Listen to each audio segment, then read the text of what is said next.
Muito bem.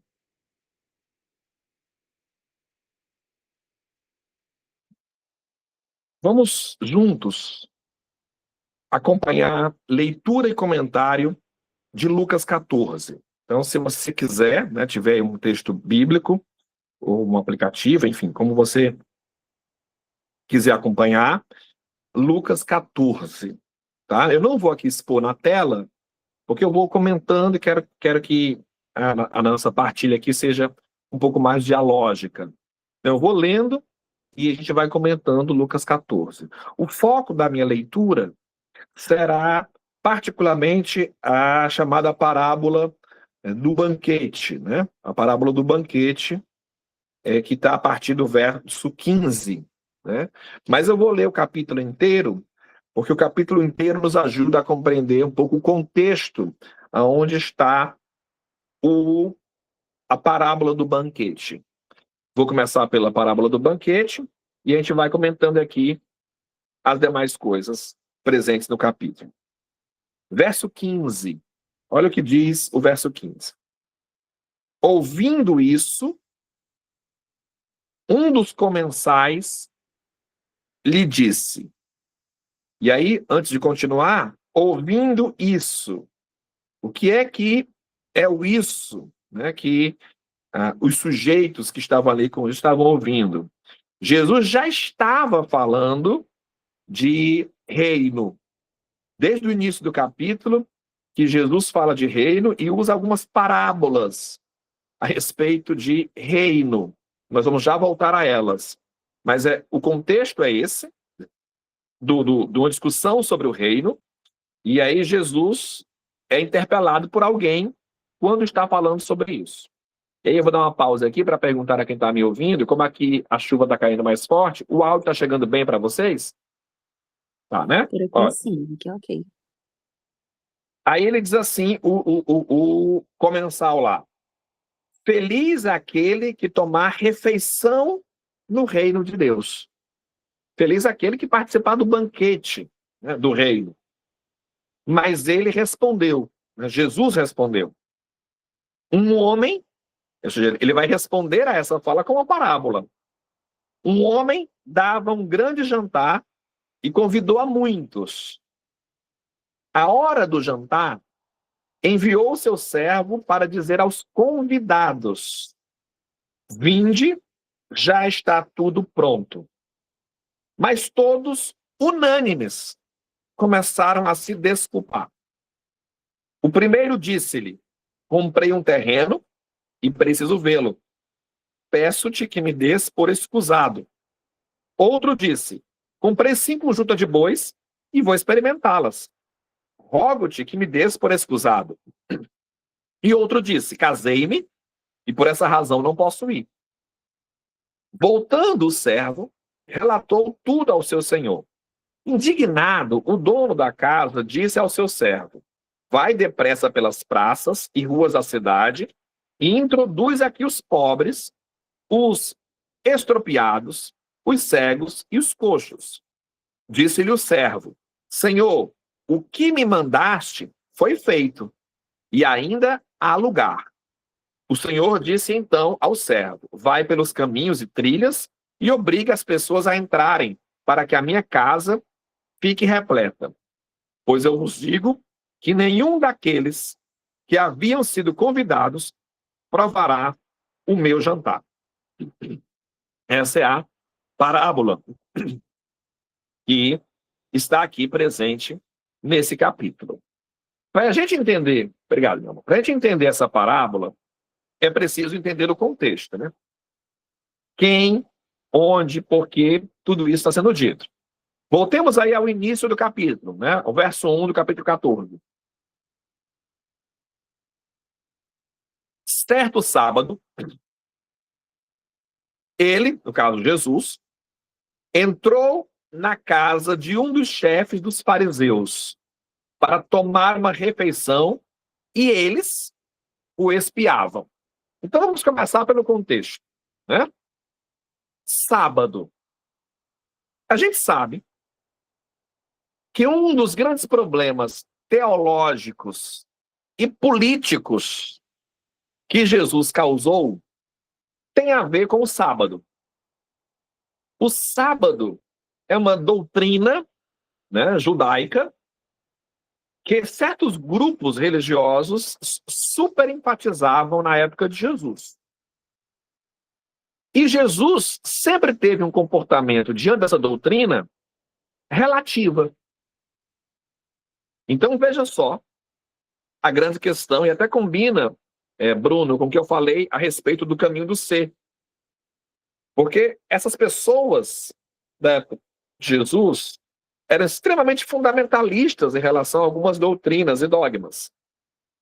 O sábado era uma delas. E Jesus nunca foi. Qualquer pessoa que dedicar-se a ler os textos bíblicos sabe que Jesus nunca foi um sujeito ligado à letra, né? Um intérprete das escrituras legalista. Ele nunca foi. Jesus sempre esteve aberto a uma interpretação mais existencial das escrituras. E aí o contexto ele está na casa de um dos chefes desse grupo. Ou seja, Jesus está no meio da galera que tem uma tendência fundamentalista, uma tendência de uma interpretação extremamente fechada do texto.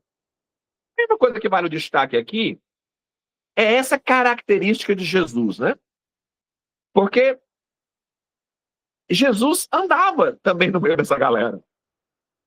Entende? Jesus andava no meio da galera do Benfica, para falar aqui numa linguagem bem cearense, para quem vai me ouvir em outro momento, e quem mora aqui em Fortaleza, e também andava no bairro de Fátima, andava no Pici, andava na Aldeota, transitava entre os grupos.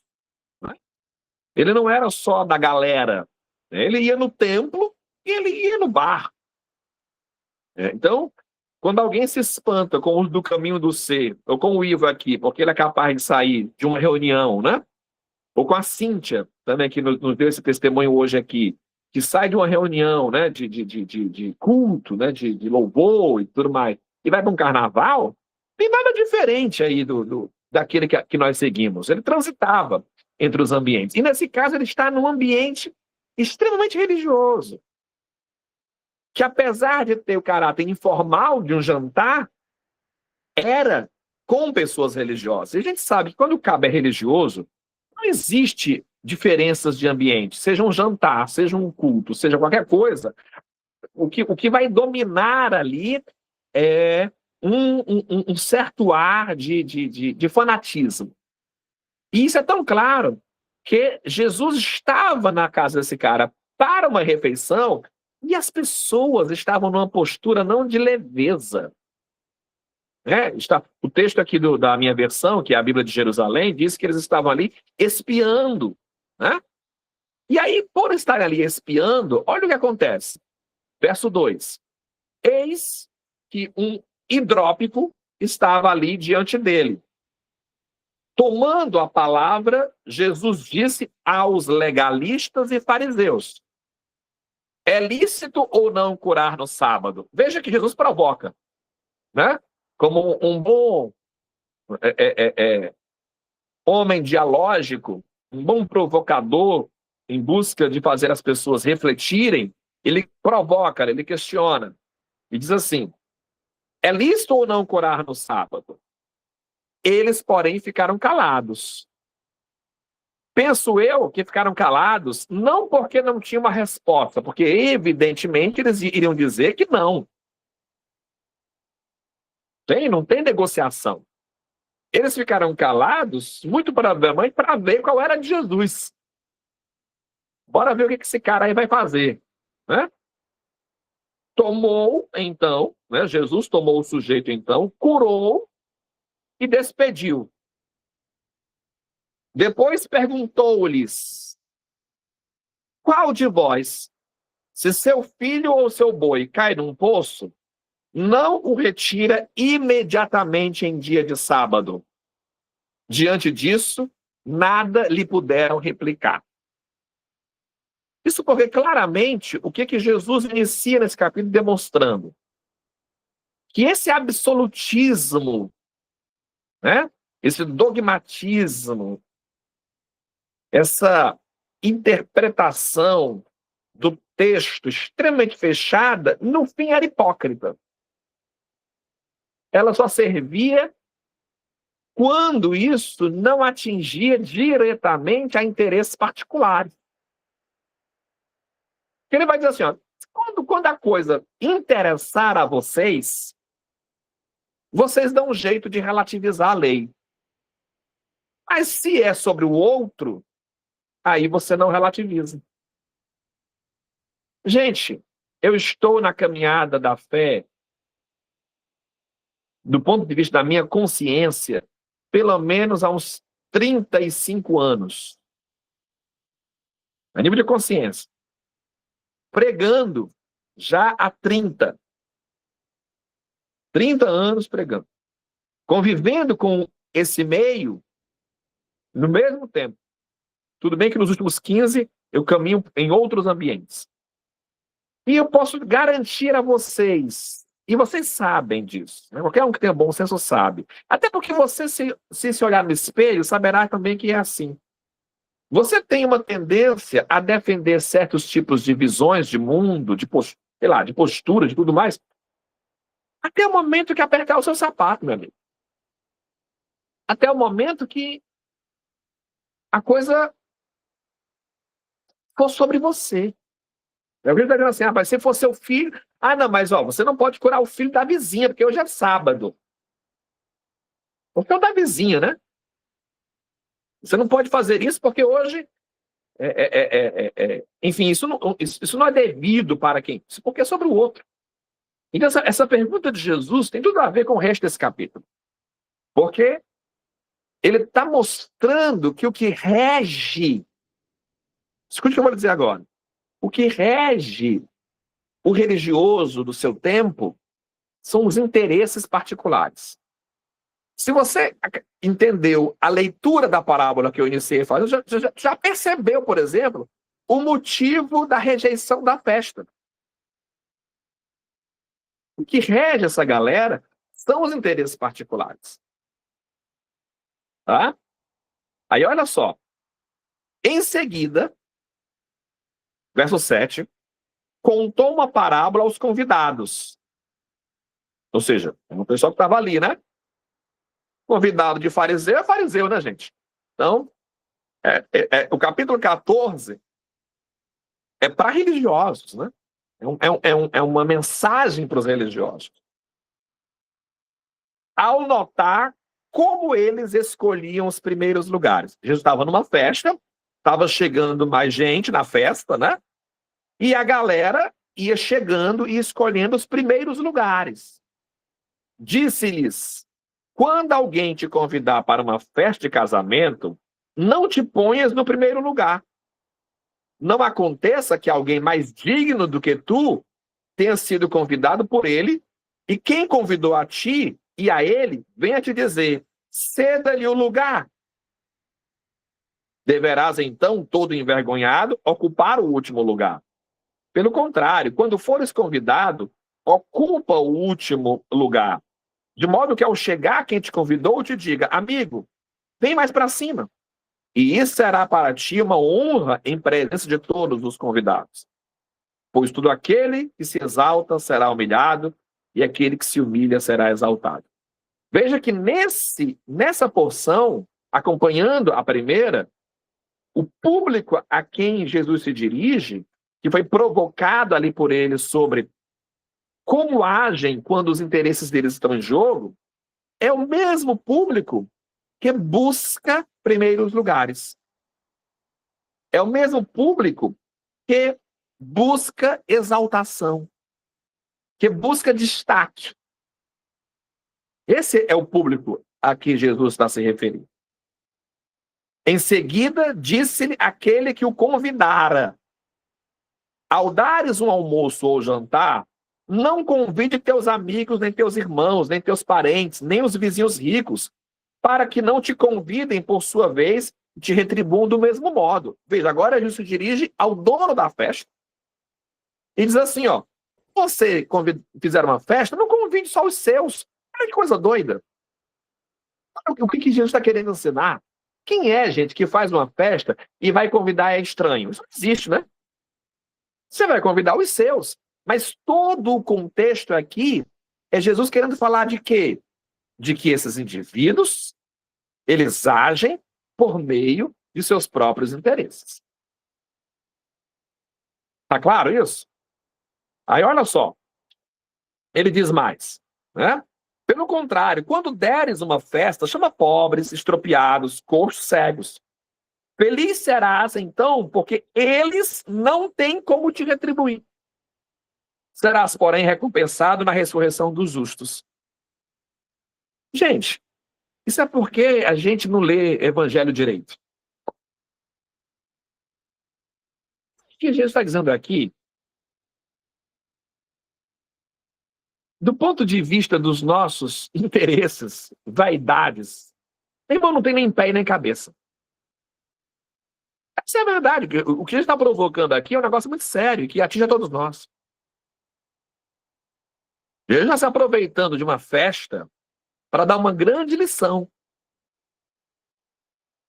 Se a gente aplica isso à festa, fica estranho. A festa. Não, uma festa tem que chamar os meus. Não vou chamar um monte de gente que não tem sentido na minha festa. Mas ele está se aproveitando para revelar coisas que aquela festa demonstra. E o que aquela festa demonstra? Que as pessoas têm 2 pesos e 2 medidas, que as pessoas agem, né, por vaidade, que as pessoas agem por interesse, que as pessoas agem como moeda de troca, que a relação entre as pessoas é uma relação de interesse, é uma relação de barganha, toma lá, dá cá. Eu te convido, tu me convida. Isso é tão certo que você aí, eu aqui, praticamos isso. Eu já vi nenhuma nem 2 vezes, eu disse, não vou chamar mais o fulano de tal, não. Ele nunca me chama? Olha aí. Se ele nunca me chama, eu não chamo. Porque é uma relação de troca. Né? Eu faço para você fazer. Eu te dou para você me dar. E a gente super entende isso. Se a gente deixa a coisa só na superfície, a gente super entende. Mas Jesus está nos provocando a outro lugar. Está nos provocando a outro lugar. E aí ele pega e diz assim, ó. Aí depois acontece isso, que ele se dirige, né, aos convidados. Na porção do verso 7 ao verso 11. Depois, ao dono da festa, do verso 12 ao verso 14. Isso depois de ter acontecido lá a questão do milagre, né, do verso 1 ao verso 6, é que no verso 15 começa a parábola do grande banquete. Aí agora, essa parábola faz um encaixe com todo o resto. Tá claro? E o que essa parábola vai dizer? Né? Que o reino de Deus, né, ele tem certas características que não são atraentes. E isso é muito doido. Por isso que eu pensei nesse foco assim. Porque a gente costuma dizer o seguinte. Cara, o evangelho é bom. O reino de Deus é coisa boa. E quem é que vai rejeitar o que é bom? Quem é que vai rejeitar o que é belo? Quem é que vai rejeitar o que é louvável, o que é justo? Não faz sentido rejeitar o que é bom. Como é que a galera rejeita? Rejeita. Então, o meu foco aqui é por que o reino não é atrativo. Por que o reino não é atrativo? Portanto, essa parábola, ela não está falando, gente, de uma questão da ordem do bem e do mal. Ela está falando sobre prioridades. Todo o capítulo está falando sobre prioridades. Veja que Jesus não usou nenhum exemplo que pudesse dizer assim, o cara escolheu o mal e não o bem. Nenhum dos momentos Jesus apresentam um discurso que ficasse claro que a pessoa fez uma escolha pelo mal. Nenhuma das escolhas feitas aqui é pelo mal, como eu disse. Se eu estou fazendo uma festa, eu tenho que chamar os meus. Tudo certo, isso não é maligno. Isso não é maligno. Se eu estou com um filho doente, eu quero que ele se cure. Isso não é maligno. Certo? E aí, aqui nessa parábola, ele vai dizer o seguinte: olha só. Um homem dava um grande jantar e convidou a muitos. Na hora do jantar, ele foi aos seus convidados, né, de primeira ordem, né? Os convidados. Tudo já está pronto. Porque a primeira coisa interessante sobre o reino, gente, é que o reino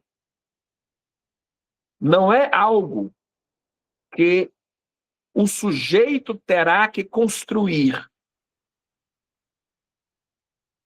O reino não é algo que o sujeito tem que construir. O reino é algo que o sujeito tem que participar. Entende isso? A festa já está pronta. Não cabe inventarmos, cabe participarmos. O convite é a participação. A participação. Mas é interessante que, mesmo tudo pronto, e a festa pronta, os convidados começaram a se desculpar. E veja, tudo que eles fazem, um terreno, os bois e um casamento. Veja como isso, trazendo para o princípio da realidade, é super tranquilo. Quem de vocês nunca faltou uma festa porque tinha que resolver um problema pessoal? Todo mundo, gente. Todo mundo. Não tem a ver exatamente porque você não gosta, ou detesta, ou essa festa que você convidou, ela é ruim.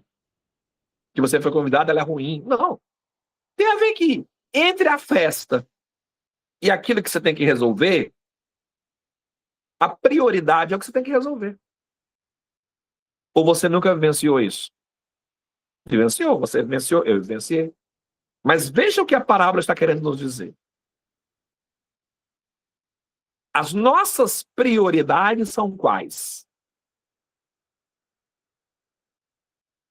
Quais são as nossas prioridades?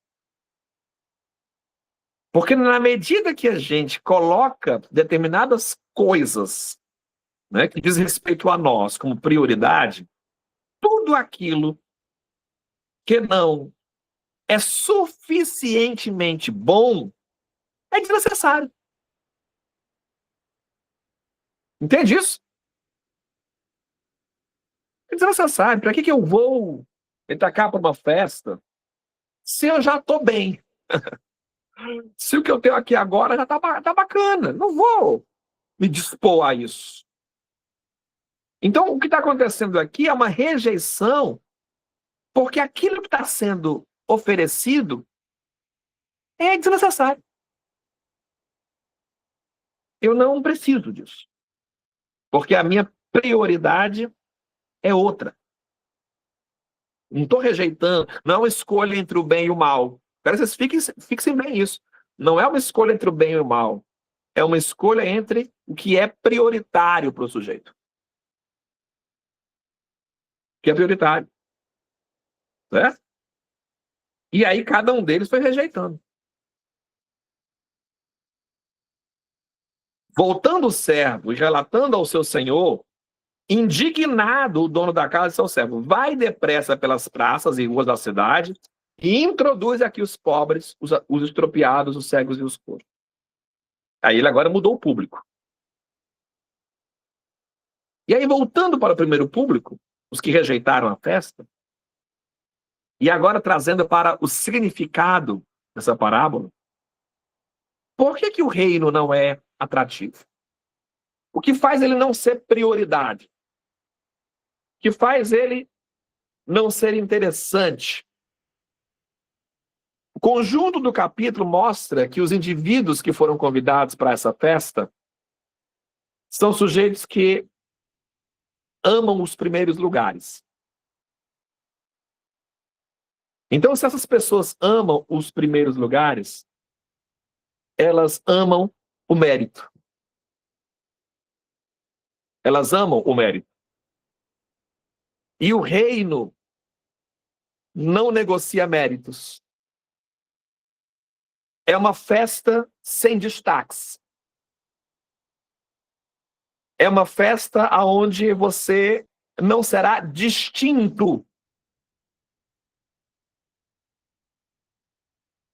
E aí é um problema. Para que eu vou para um lugar onde eu não sou destaque? Para que eu vou para um lugar onde eu sou mais um? Para que eu vou para um lugar onde é todo mundo a mesma coisa? O que eu ganho com isso? O que eu lucro com isso? Porque, no fundo, os convidados dessa festa aqui são pessoas que jamais iriam para o comum, que jamais admitiriam estar na lógica dos comuns. Eles precisam da especialidade. Eles precisam ser alguma coisa a mais. E o reino, ele não tem isso. Portanto, a religião do mérito, a religião da barganha, a religião das trocas, ela não suporta o reino. Ela não suporta o reino. Porque o reino, gente, é ofensivo para quem lida com a lógica do mérito. É ofensivo. Como assim este aí pode ser comparado a mim? Como assim, em vez de aleluia, a gente bota um auê? Como assim? Você vai deixar o sagrado texto por um texto indígena, por um texto africano, por um texto, seja lá de que grupo, etnia for? Como assim? Como assim você vai deixar o santo órgão pelo triângulo? Como assim você vai deixar a música sacra pelo forró? Como assim você tem a ousadia de comparar? Como assim?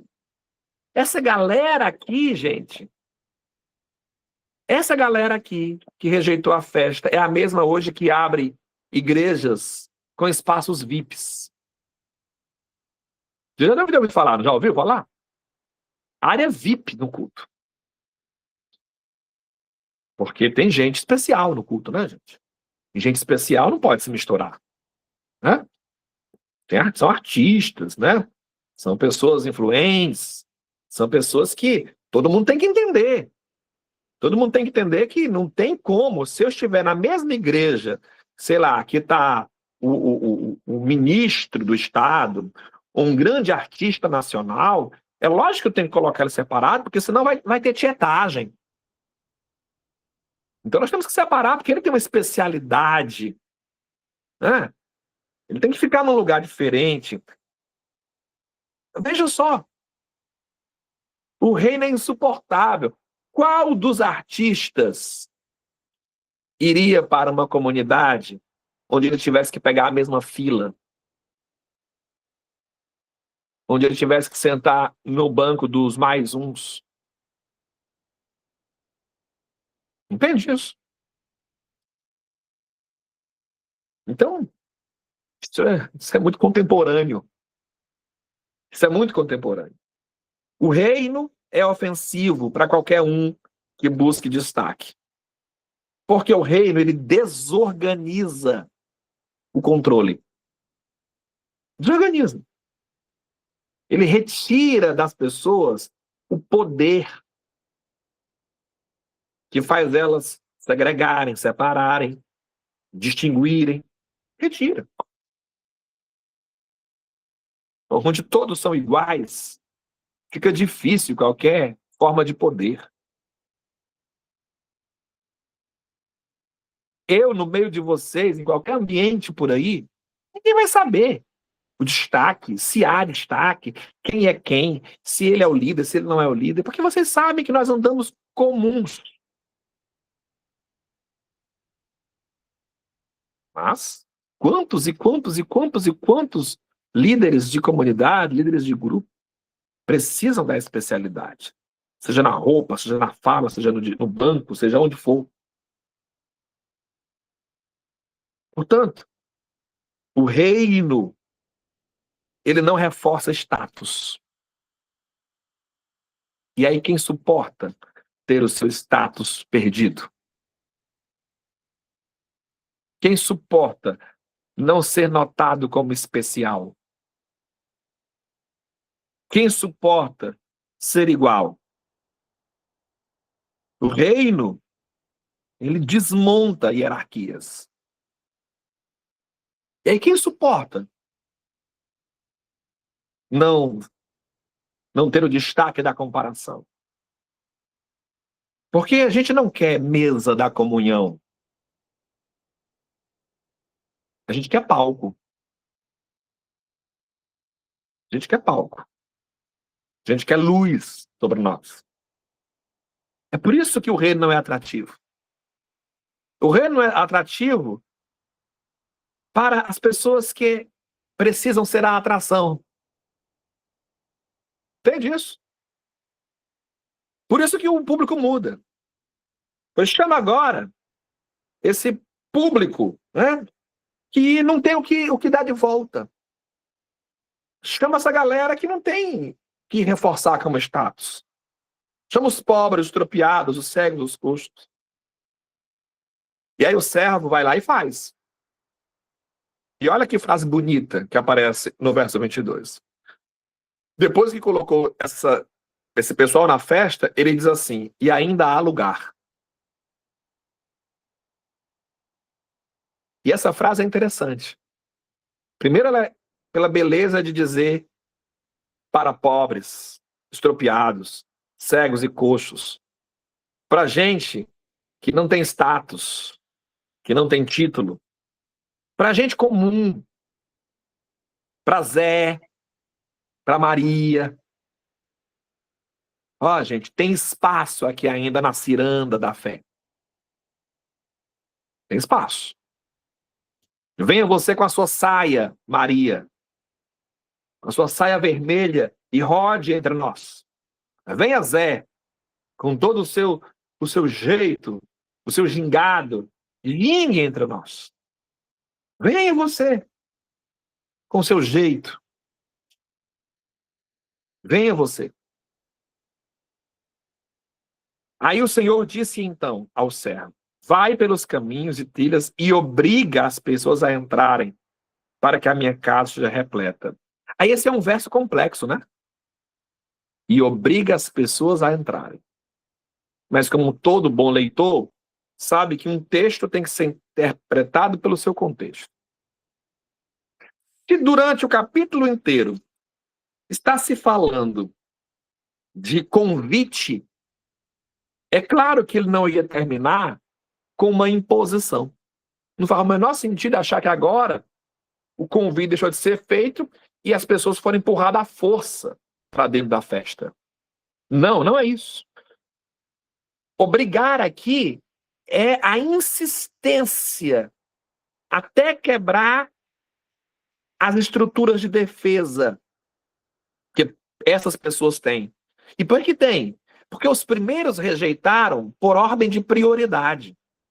Mas os últimos rejeitam não por ordem de prioridade, ou até seja, mas numa lógica inversa. Os primeiros não foram porque se achavam melhores do que o que havia na festa. E os últimos não estão indo porque se acham piores. Se acham desprovidos da condição de estar na festa. Essa festa não é para mim. Essa festa nunca foi. Nunca houve espaço para mim nesses lugares. Como é que agora está me chamando? Eu tenho medo. Né? O que vão fazer comigo? É isso mesmo. Então, vá de novo pelas trilhas e destrói essas defesas das pessoas que não entram porque acham que já não podem entrar. Começa a dizer para as pessoas que essa resistência ela precisa ser vencida para que a casa fique repleta. Porque eu vos digo que os que foram convidados e rejeitados não provarão o meu jantar. Aí os versos seguintes, gente, do 25 até o final, Jesus vai falar sobre ser discípulo dele é abandonar aí pai, mãe, irmãos e segui-lo. Que faz todo o sentido dentro do contexto. Ser discípulo de Jesus é não ter prioridades que não seja o conjunto de todos os homens. É entender que se o meu filho, ou para um dos meus 3 filhos, ou meu afilhado, por exemplo, aqui, eu vou fazer de tudo para que ele seja salvo, ou que os meus filhos sejam salvos, eu tenho que, enquanto um sujeito que não tem prioridades no reino, entender que isso é destinado a todos os homens. Aí eu não posso ter 2 leis, 2 medidas. Se a graça me alcança, se o favor me alcança, ela tem que alcançar a todos. Se eu entro, tu entras. Se eu tenho lugar, tu tens lugar. É simples assim. Então não tem como eu me acreditar pertencente ao reino e achar que alguém não é pertencente.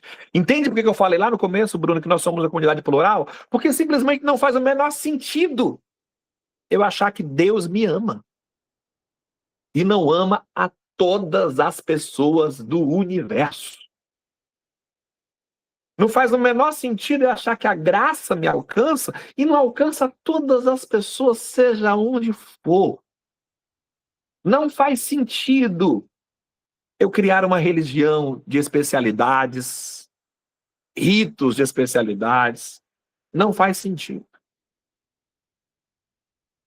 A festa do banquete é uma festa para todos.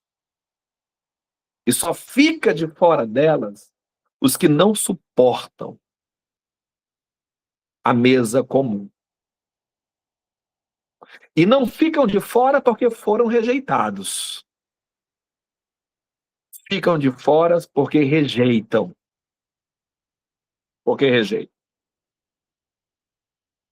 É como se, pegando a polêmica da música, olha o tanto de gente que ficou de fora da beleza do auê, porque não suporta o auê. Porque não suporta o Zé. Porque não suporta a Maria. Porque não suporta a criança. Porque não suporta a ciranda. Porque não suporta expressões que não sejam as suas. Formas de dançar que não sejam as suas. E detalhe, muitas vezes com extrema hipocrisia, porque nem sua é. Se apropria e começa depois a dizer que o outro não tem o direito a isso. Porque pensando em diversidade cultural, o cristianismo não tem nada de original.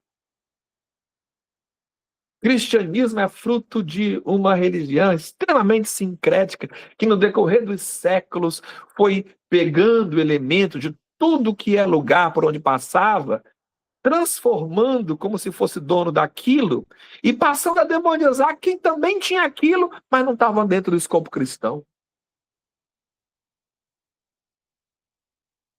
Porque a dança de roda, os giros das saias, o frenesi do corpo, muito antes do cristianismo, está presente, espalhado em várias religiões do mundo, mas quando ela é nossa, aí ela é especial. Do outro, ela é maligna. Esse tipo de pensamento é que separa os indivíduos Mas esse não é o reino. Esse não é o reino. Esse não é o reino que eu prego. Esse não é o reino que eu vivo. Esse não é o reino do caminho. Porque o reino do caminho é o reino do banquete em que ainda há lugar.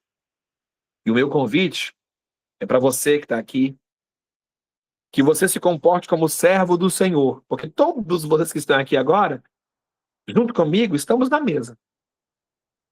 Mas em certos momentos nós temos que ocupar o lugar desse servo que vai buscar. Que vai buscar as pessoas nas trilhas, nos caminhos, nas praças, nas ruas da cidade, dizendo a elas: ainda há lugar. Esse lugar é seu. Ninguém vai substituir o seu lugar. O lugar é seu. Ele te espera.